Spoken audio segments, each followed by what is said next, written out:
Pemirsa, organisasi nirlaba Jepang Japan World Kid Museum menyerahkan sejumlah paket alat penyulingan air bagi pengungsi di Gor Swece Pura Kelungkung. Alat penyulingan air portable ini bisa memurnikan air yang kurang layak minum dalam waktu yang singkat hingga menjadi air siap minum.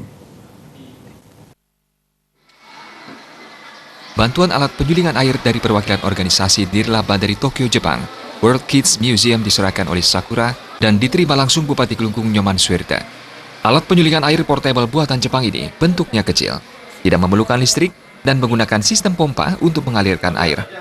Dengan bantuan alat ini, air yang sebelumnya tidak layak minum dalam jangka waktu sekejap bisa dikonsumsi dengan aman.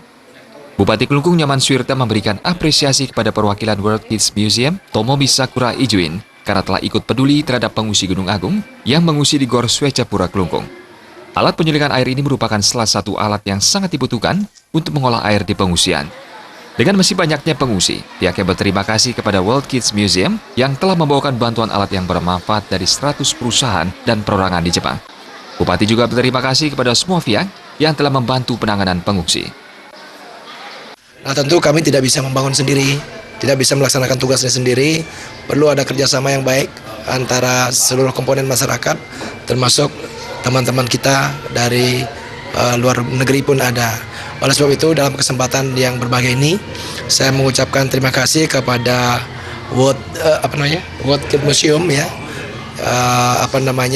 dari Jepang, dan mudah-mudahan apa yang diberikan berupa alat portable untuk mengolah air secara instan ini bisa bermanfaat nantinya terhadap kebutuhan saudara kita yang ada di sini.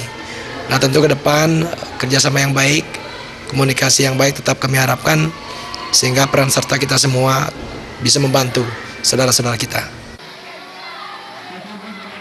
Gor Swece Pura Kelungkung hingga saat ini tercatat menampung 1.200 lebih pengungsi yang masih bertahan. Ketersediaan logistik menjadi kebutuhan prioritas bagi para pengungsi. Riasa Bali TV.